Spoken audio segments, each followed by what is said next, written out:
On July 21st, 2024, Joe Biden states that he will no longer run for re election in the 2024 presidential campaign. He says, over the past 3.5 years, we have made great progress as a nation. He goes on to explain some of the key aspects that he's achieved over his presidency. Then he goes on to say it's been the greatest honor of his life, and while he may have wanted to seek re election, he believes in the best interests of his party and for the country for him to step away from campaign and just finish his term as president. It's important to note that he didn't say why, but he said he will address the nation later this week. So when that comes out, I'm going to cover that as well. He gives praises to VP Harris, but he doesn't endorse her in this tweet. But let's go on to the next thing. He goes on to tweet later, my fellow Democrats, I've decided not to accept the nomination and to focus all my energies on my duties as president for the remainder of my term. My very first decision as the party nominee in 2020 was to pick Kamala Harris as my vice president. It's been the best decision I've made. Today, I want to offer my full support and endorsement for Kamala Harris to be the nominee of our party this year. Democrats, it's time to come together and beat Trump. Let's do this. And below that is a link to donate to her campaign. Obviously, the likes of other Democratic Party leaders weigh in, such as Barack Obama. He gives a pretty lengthy statement about their history together, things that Joe Biden has done during his presidency. He kind of lashes out at Trump a little bit and how Joe Biden allegedly reversed some of Trump's things. But one thing I do want to point out is he says we will be navigating uncharted waters in the days ahead. And I would just like to, for the record, point out that that's not true. I shall not seek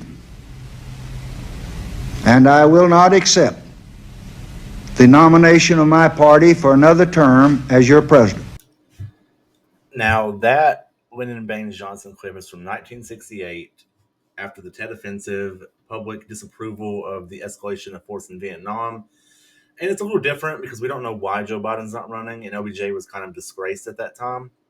But it does hold true that there has been a precedent set. And as you can see, Hubert Humphrey was the vice president, and he lost pretty severely to Richard Nixon, I would say. I mean, it's a pretty decent difference there.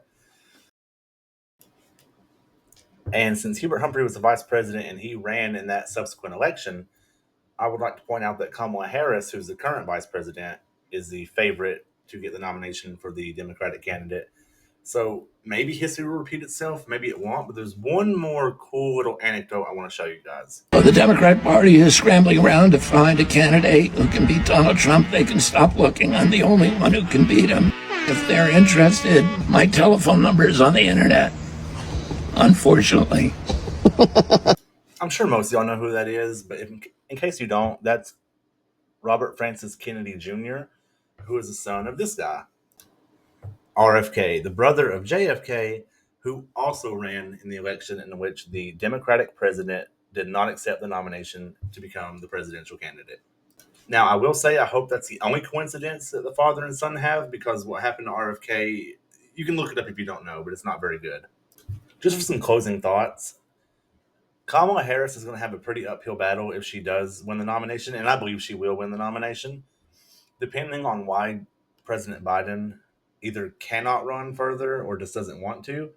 If it's a medical condition, especially if it's mental impairment, which people are speculating about, then it's going to be a really uphill battle for her because she would have had knowledge of it and didn't invoke the 25th Amendment, which other people have been saying that she should have.